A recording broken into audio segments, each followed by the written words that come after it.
how to miss God.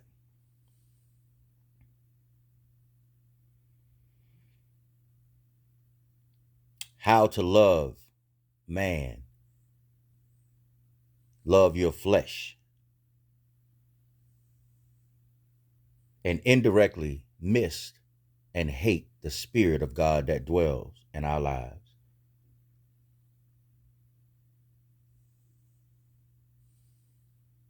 My people, my people, my people. I think deep down inside we have missed something significant. But for those who truly understand his will and his way, as well as his word,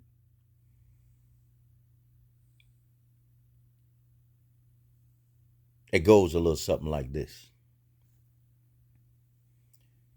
A wonderful and a horrible thing is committed in the land. The prophets prophesy falsely, and the priests bear rule by their means. And my people love to have it so. What will ye do in the end thereof?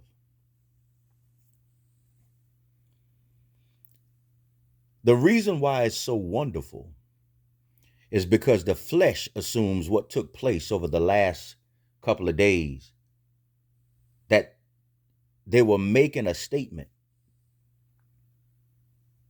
But it's horrible to the spirit knowing that you should not mix the two. What do I mean by that? If you're an individual thinker and you walk with the Spirit of God, there is no man upon this earth that should be able to speak to you to change your political affiliation, your political agenda, nor your mind about anything in this world other than what God has already put upon you. So it's wonderful to your flesh that you have unity, but it's horrible that the unity is with flesh and not with his spirit. The prophets prophesy falsely, and the priests bear rule by their mean. There is spelled Their, which is possessive to them. However they mean to deliver a message, that's how they will do it. However they mean to get you on board, that's how they do it. But see, you can't blame God. Here's why. He said, and my people love to have it so.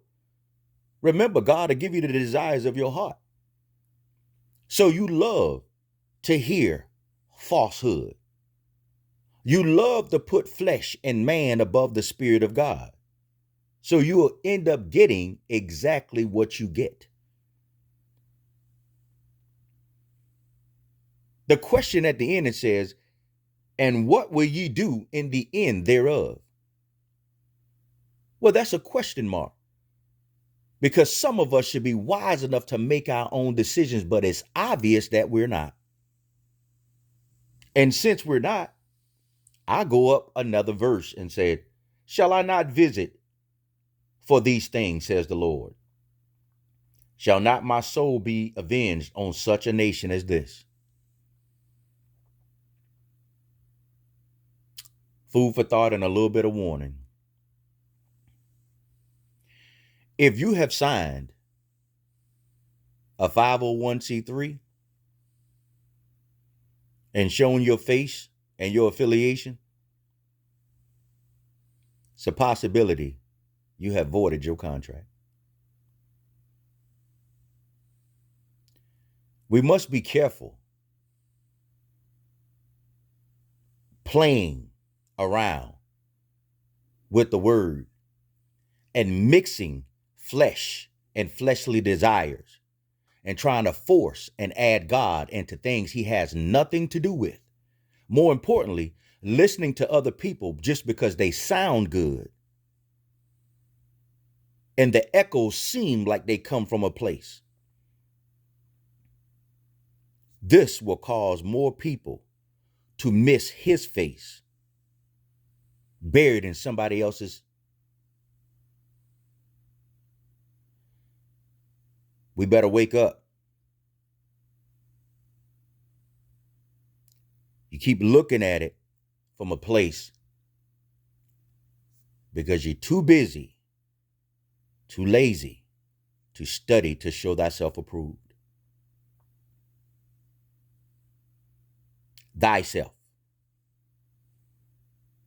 I get all the cliches. Yes, the word does say, well, how can you learn without a pastor? The problem is everybody with a title is not a pastor. You just don't know any different because you're so caught on words. Forsake not the assembly. You will show up to anything that's assembled because you're caught up on words instead of listening to his word. His word will put you in a peaceful assembly. His word will keep peace over your assembly first. And his word would also remind you of what assemblies to stay away from. Everything assembled together ain't well put together. It just appears that way. Now, if you take a good look at it, one race of people under God looks divisible with the appearance of acting like they're together. And when you step away from the picture, it all looks like reverse racism in a heavy way. And we're still not united at all. This is the silliness that God talks about in his word. But I know most people won't get it anyway. It's the blind leading the blind. You can't see the ditch because there's too many people in it. You got to climb out of it to understand that you're in it. But you can stay there. Doesn't matter to me. Late in the midnight hour, maybe he'll turn it around for somebody with some ears and some eyes.